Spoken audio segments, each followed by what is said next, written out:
Panorama group, जो सोचता है वो करता है। आपके अपने सपनों का आशियाना।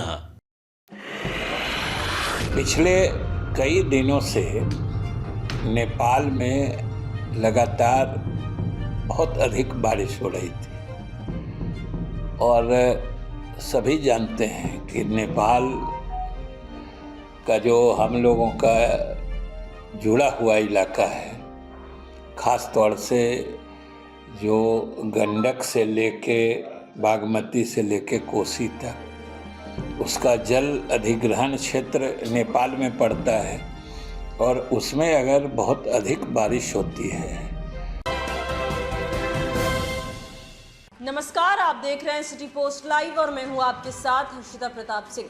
बिहार में कुछ नदियां उफान पर हैं, जिसके कारण कई जिलों में बाढ़ का खतरा बन गया है। इसको देखते हुए आज मुख्यमंत्री नीतीश कुमार ने जल संसाधन मंत्री विजय चौधरी के साथ तमाम जिलों का मुआयना किया। आपको बता दें, हेलीकॉप्टर के द्वारा उन्होंने एक सर्वे किया और देखा कि किन जिलों में जो हालात हैं वो नाजुक हैं, बाढ़ का खतरा बना हुआ है। इसको लेकर मंत्री विजय चौधरी ने प्रेस वार्ता के दौरान बताया कि सरकार की पूरी तैयारी हो चुकी है बाढ़ की स्थिति से निपटने के लिए। उन्होंने बताया कि कुछ नदियों का जो जलस्तर है वो बीते दिनों में कम हुआ है, लेकिन ऐसा संभव है कि कभी भी तेज बारिश हो जाए और जो जलस्तर है बढ़ जाए और बाढ़ का खतरा एक बार फिर से वापस आ सकता है। ऐसे में नीतीश कुमार ने विभाग के तमाम अधिकारियों को आदेश दे दिए हैं, जो जिले भी प्रभावित हुए हैं वहां जल्द से जल्द मदद पहुंचाने के आदेश दिए गए हैं। साथ ही आपको बता दें, मंत्री विजय चौधरी ने बताया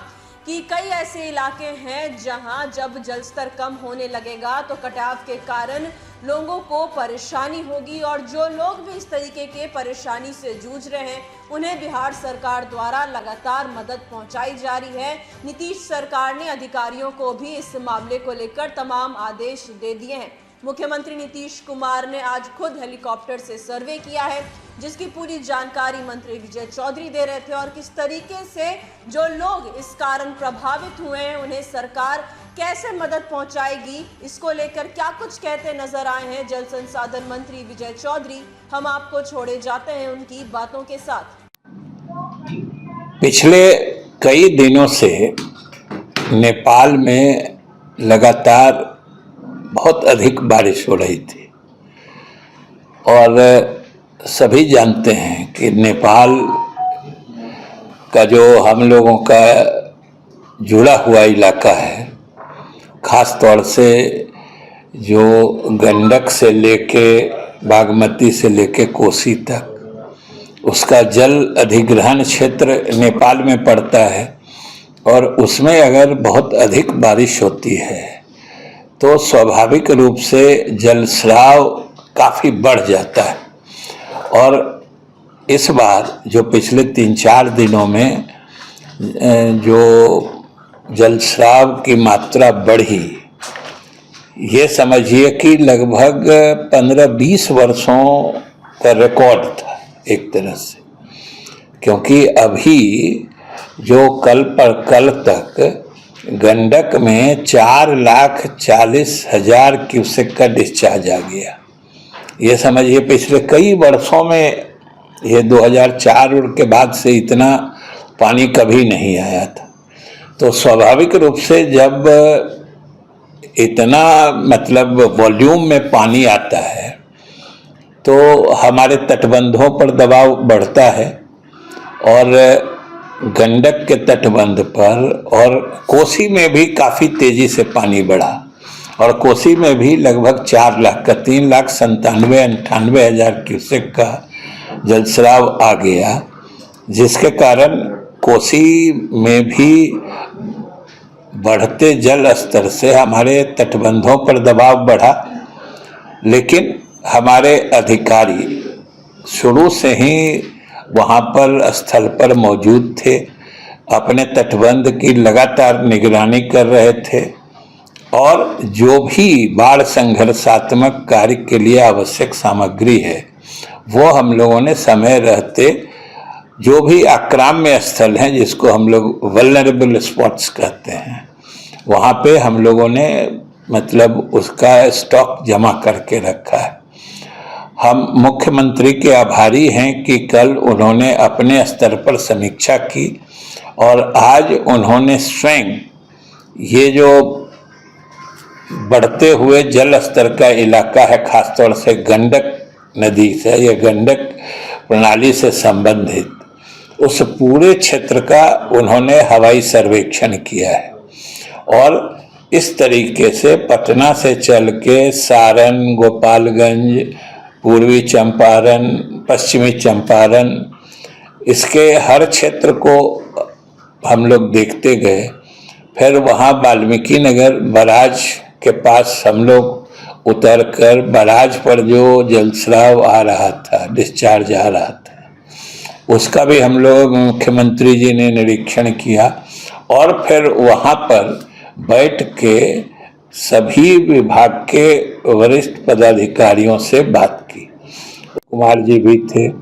हमारे विभाग के अपर मुख्य सचिव श्री चैतन्य प्रसाद जी भी थे और आपदा प्रबंधन के भी अपर मुख्य सचिव प्रत्यय जी भी थे। और जो वहाँ के जिला पदाधिकारी थे उन्होंने सारी स्थिति, जो क्या हालत है, कितना पानी आया था, फिर अभी कितना है, और जो बचाव कार्य हैं, जिन इलाकों में, कुछ इलाकों में पानी भी फैला है, खासकर गंडक में भी और कोसी में भी कुछ इलाके तटबंध के अंदर बसे हुए हैं, कुछ आबादी, तो स्वाभाविक रूप से नदी का जल स्तर बढ़ता है तो उन इलाकों में पानी प्रवेश कर जाता है। लेकिन ये मुख्यमंत्री जी की संवेदनशीलता है कि उन्होंने बाढ़ के समय के लिए इतना कारगर एसओपी, जो मानक प्रक्रिया, जो नियमावली होती है संचालित करने की, जिसको हम लोग इफेक्टिव एसओपी कहते हैं, उन्होंने बना दिया है कि तत्काल जिला पदाधिकारी उसमें सक्रिय हो जाते हैं और पीड़ित परिवारों या पीड़ित आबादी को सहाय कार्य या सहाय सामग्री उपलब्ध करा देते हैं। आज भी हम लोग गए हवाई सर्वेक्षण में, कुछ गांव दिख रहे थे जिसके अंदर जब पानी बढ़ा है तो वो फैला है और मुख्यमंत्री जी ने स्वयं इस संबंध में आवश्यक निर्देश जारी किए हैं। हालांकि कल शाम के बाद से पानी घटना शुरू हो गया है, लेकिन ये बड़ा अस्थायी होता है। जैसे गंडक की ही बात लें तो इसका डिस्चार्ज 4,40,000 क्यूसेक तक गया था। आज वो घटते घटते अभी जब हम आपसे बात कर रहे हैं लगभग 2,54,000 के करीब आ गया है। उसी तरीके से कोसी में परसों तक जलस्राव इस सीजन का अधिकतम, जैसा कि हमने बताया, लगभग 3,97,98,000 यानी 4 लाख क्यूसेक तक गया था, लेकिन वो भी आज घट के 2.5 लाख से नीचे आ गया है। तो ये घटना तो अच्छी बात है, लेकिन घटने के काल में भी, घटने के समय में भी विभाग को 2 चीज़ों से सतर्क रहना पड़ता है। पहली चीज तो ये घटना अस्थायी फेनोमेनन है, अस्थायी क्रिया है, क्योंकि फिर कल बढ़ सकता है। जैसे ही नेपाल भाग में बारिश होती है ज़्यादा, वैसे ही पानी का स्तर बढ़ने लगता है। और दूसरी बात कि जब पानी घटने लगता है, उसका जल स्तर गिरता है, गिरते जल स्तर में ही कटाव की संभावना अधिक हो जाती है। इसलिए उस पर हम लोग और बढ़ा के निगरानी रखते हैं। हमारे अभियंता प्रमुख से लेकर सारे मुख्य अभियंता अपने अपने संबंधित क्षेत्रों में मुस्तैद हैं और अभी तक स्थिति पूर्ण नियंत्रण में है और आगे के लिए भी हमारी सभी तैयारियां पूरी हैं। और जहां जहां जो जो चीज़ों की आवश्यकता थी, जिन चीज़ों की, उसके लिए मुख्यमंत्री ने अपने समीक्षा में स्पष्ट निर्देश दिए हैं कि किसी भी हालत में बांधों को सुरक्षित रखा जाना है और जहां भी जो पानी फैलने से कोई परिवार उससे पीड़ित हुआ है तो उसको रिलीफ का सामग्री या उनको सुरक्षित स्थान में ले जाने का काम, उनके लिए भोजनादि का प्रबंध करना, ये उन्होंने जिला प्रशासन से लेकर सारे अधिकारियों को स्पष्ट निर्देश दे दिया। सर, कितने